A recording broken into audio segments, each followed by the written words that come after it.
Hi there and welcome to Follow Up Friday at Self-Help FAQ YouTube channel.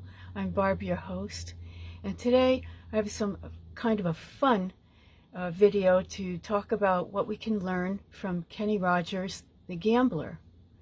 It's got a lot of lessons on life, including lessons about relationships, boundaries, choices, and decisions we make, and how we can live our best life and be at peace in the end.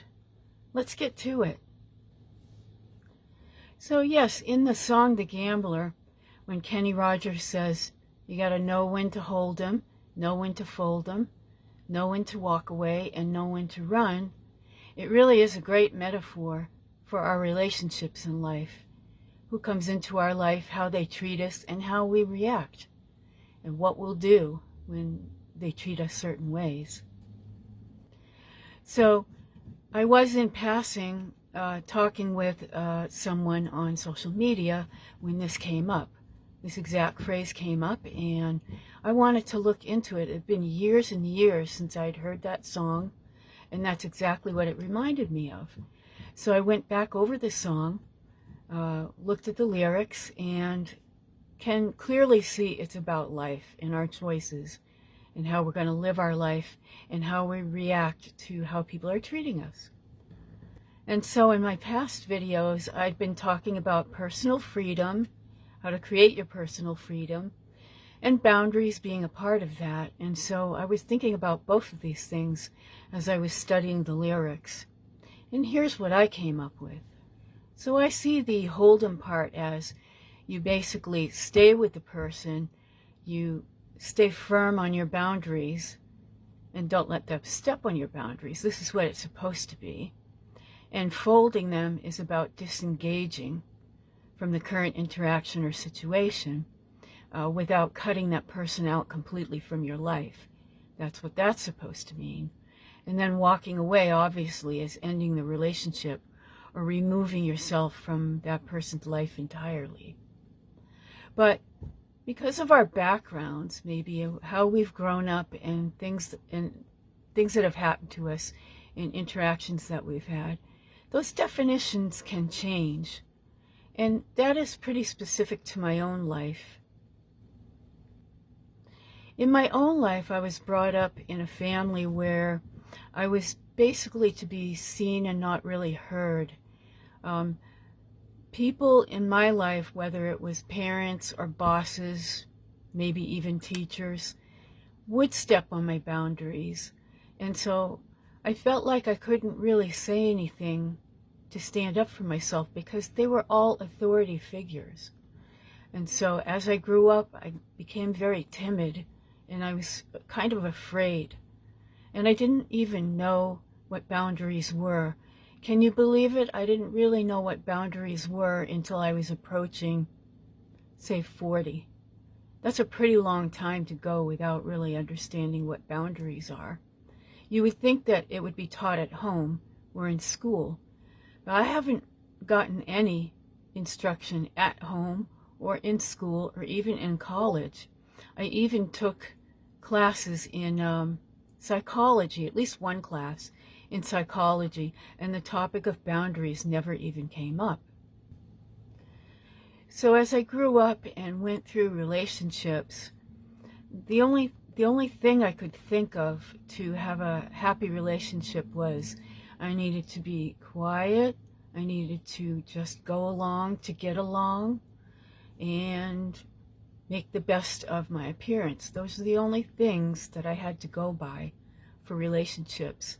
I didn't know anything about boundaries, and when I was being mistreated, I really didn't know what to do except to back down, which in essence, it changed my own definition of these hold 'em, fold 'em, walk away.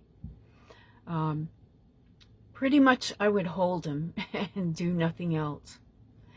But as I grew older and I started to get more, I think, upset as the way I was being treated, I started to disengage.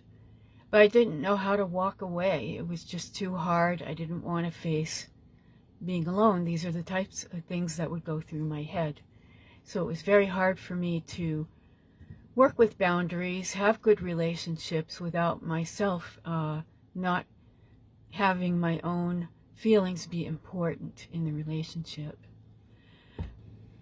So eventually what would happen was I would be in a relationship, be very unhappy about how I was being treated, but not speak up about it because I didn't know how. I was not taught.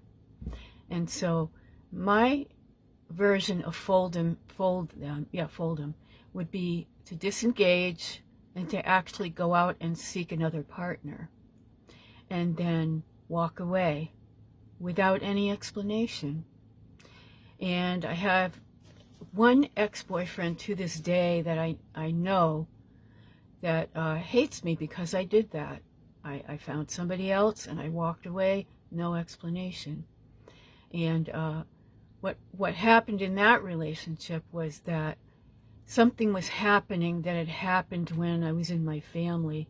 It involved alcoholism. I don't think this person was alcoholic necessarily, but because of I had a stepmother that was alcoholic, so I knew what it was like to live with an alcoholic person, and I didn't want that. But this person would drink socially, but a lot. Sometimes at a lunch date with at work, but pretty much every night with friends. And it came to be too much. I came to associate it with my childhood and what I had to go through with the alcoholic step-parent. So I wasn't able to talk about it. I just didn't know how, and I wanted to avoid confrontation. So I just went and looked for another partner who didn't drink that much. And so I think I probably broke this person's heart. I never explained it. And I don't know if he watches these videos or will ever see this, but this is a public apology for me doing that because I really didn't know what I was doing. I wasn't taught. I just couldn't bring myself to explain and have a conflict. It just wasn't in me. So that's how that phrase was defined for me. And I know a lot of people, a lot of friends and relatives that are in the same position where they like to avoid conflict and they cannot stand up for themselves when their boundaries are being crossed. So I'm hoping today that I can help with that a little bit with some phrases or things that you can use to help you communicate better before you end up cycling and circling like I did through my life in poor relationships because I didn't know how to communicate and stand up for my boundaries. So for those of you that are like I was, wanting to avoid conflict or confrontation, there are some phrases that you can try, and I'd like to show you a few of those. So here are 3 types of scenarios that when you're trying to enforce your boundaries with somebody, what are some things you could say depending on the situation.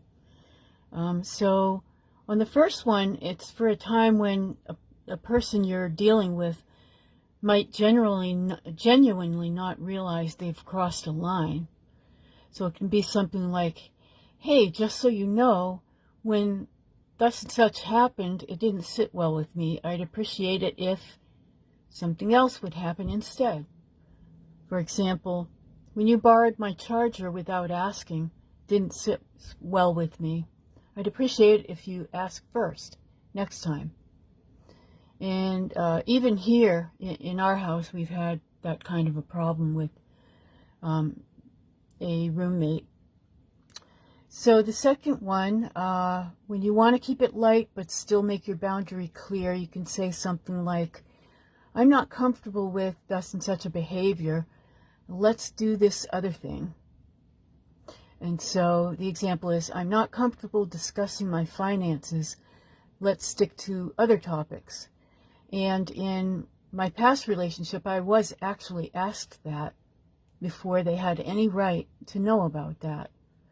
At that point, I still didn't really know my boundaries very well, so I got a bit defensive on that one.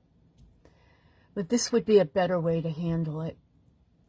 And so the next one is for when you already told them what your boundary was and they do it again. You can say, we've talked about this before. If it happens again, I'll need to, and give a consequence. For example, we've talked about asking before using my car. If it happens again, I'll need to stop lending it out. So these keep the tone neutral, helps you avoid over-explaining, and you still put the boundary on record. So the person gets a chance to fix things before you actually walk away, if it's that serious of a boundary violation. Now, I know for a lot of people, it's really not easy to stand up for yourself and really enforce your boundaries. And so it's just pretty scary for some people, and they have a lot of trouble doing it. And I know a couple of people in particular that actually use the tactic of lying in order to control the situation rather than enforce a boundary. So I'm going to adjust this a little bit. Yep. So that's a way of trying to control the relationship. And if you're too afraid to use the formulas, little sentences that I gave before, you may need more help than I can give you. I'm not a psychologist. I'm not licensed to help in that way, but I think if you're having trouble standing up for yourself in boundaries and it's making your life miserable, you have to stay with people that you really don't want to be with, I highly suggest that you get some help, some therapy. I know there's a lot of free options online. We've talked about it before. And so I would just Google it, see what you can find maybe in your neck of the woods to help out with that. And so now I come to another verse in the song The Gambler that I thought was a really good metaphor for life and teaches us things. And let me read each one and tell you what I think it's trying to tell us. So we've got one line that is, every gambler knows the secret to surviving is knowing what to throw away and knowing what to keep. So this is basically telling us to let go of what is not serving us. So we have to walk away from toxic relationships and failed ventures and old habits that drag you down, and holding on to people, values, skills, and opportunities that matter most. And so survival isn't about clinging to everything. It's about curating your life so you're not weighed down by what no longer fits you. And that's what I think about that line. And the next one is, because every hand's a winner and every hand's a loser. So every situation has the potential to turn out badly or well. It's just how you play with what you're dealt. And that determines the outcome. So you can have two different people face the same kind of circumstance, and one thrives while the other one struggles, depending on their mindset, their choices, and their resilience, ability to bounce back.